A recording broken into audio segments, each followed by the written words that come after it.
By the early 1990s, the Hiranandani brothers had constructed the first buildings in Powai. But it was hard getting people to move into a remote suburb. The Hiranandani brothers decided that the only way to attract people to Powai was to provide a quality of life that could not be found anywhere else in Mumbai. And the secret was lush green gardens.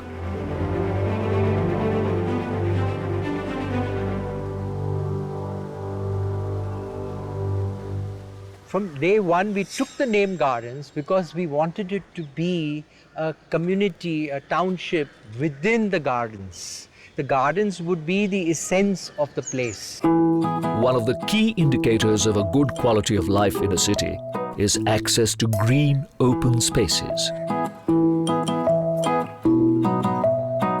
While a city like New York keeps more than 25% of its land for recreational use, Mumbai only uses 6%. In a city where space is a big constraint, it is difficult to pitch for free open spaces.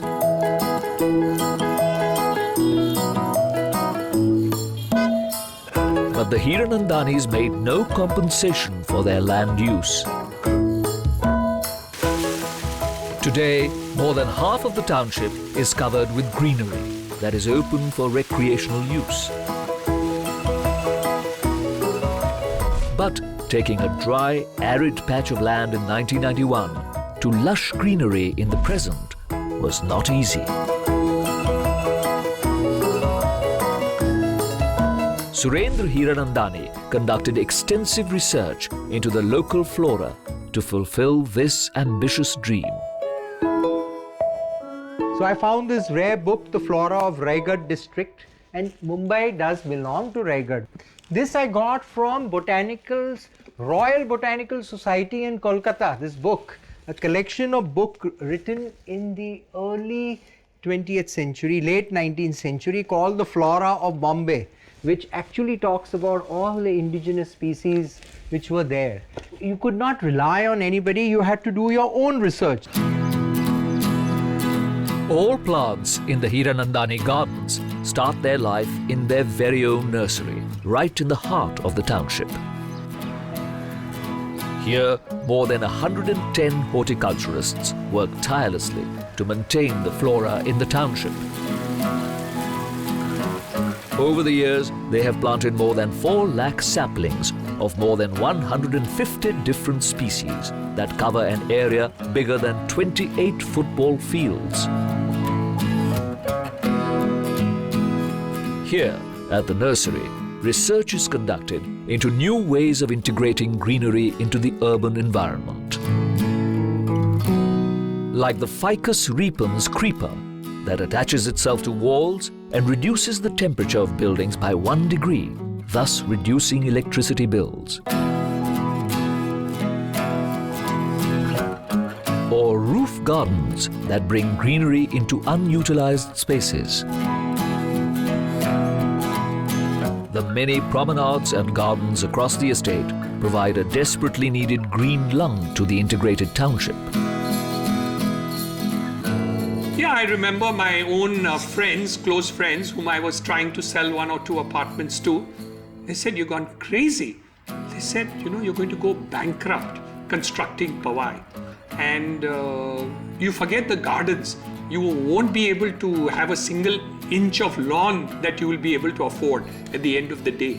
Forget your 50 and 100 acres of gardens that you're talking about."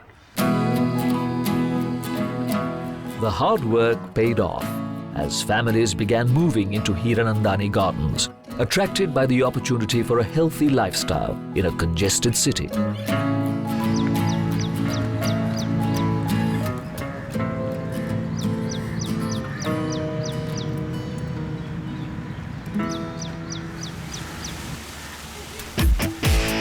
But gardens need water, and water is a precious commodity in a city like Mumbai. Mumbai consumes 3.3 billion litres of water a day. With a population density of 27,000 people per square kilometre, it is difficult to move water resources into other areas.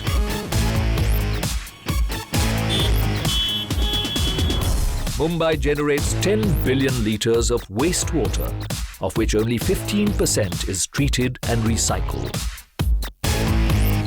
But in Hiranandani, they have managed to recycle more than 80% of sewage water.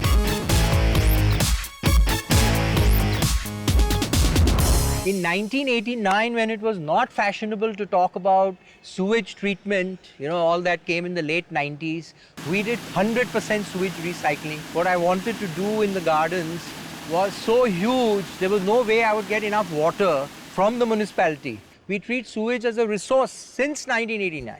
Leading the charge of water recycling in the Hiranandani Gardens, Powai, is marine engineer Anant Palkar. Total sewage from Hiranandani Gardens gets collected here in this tank beneath. This is a sewage overflow valve which is letting sewage go to the main sewer lines of BMC. This is generally kept closed and total sewage gets collected here. It is pumped from here for sewage treatment. Around 2 million litres of sewage per day gets collected here and is treated in a sewage treatment plant. 2 million litres, it's around 200 tankers per day. Below every Hiranandani building lies a tank that collects all sewage discharge.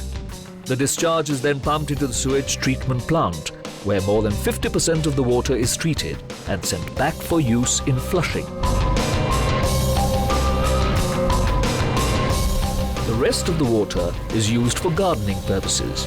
Hiranandani Gardens does not rely on municipal water to keep its plants green.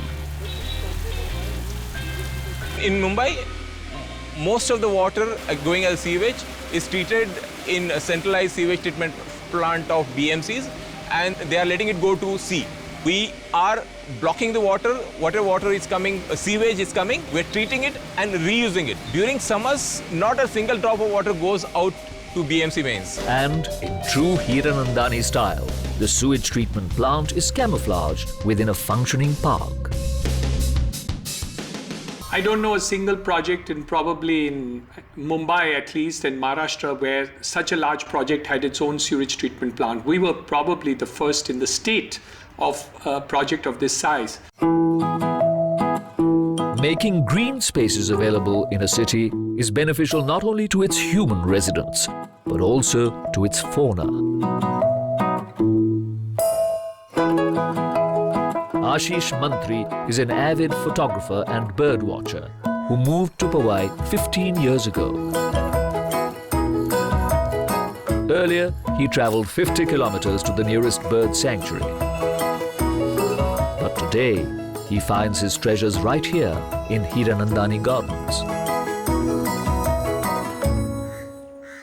Can you hear that sound? See, that's a tailor bird.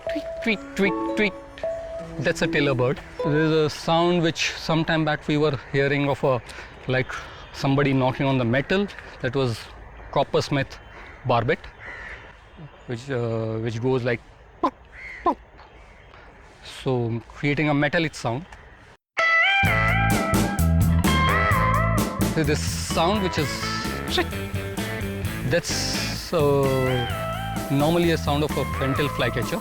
I can see it over there. Oh, it's running away.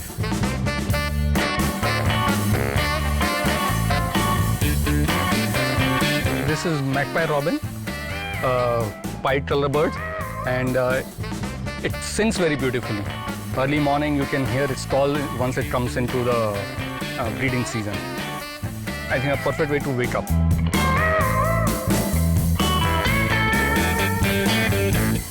Once you're here, it's not Bombay. It's not a city. It's absolutely natural. And this is what I love. I don't have to travel anywhere. I have to just come in, 5 minutes walk, I'm inside a forest. Look at this place. And nobody would believe that this is Bombay. Over the years, Ashish has witnessed birds slowly moving into Hiranandani Gardens. I mean, if I start keeping a checklist, which we normally bird watchers love to do, I'm sure I would be able to tick at least 45 to 50 species which I've seen over a period of 2-3 years.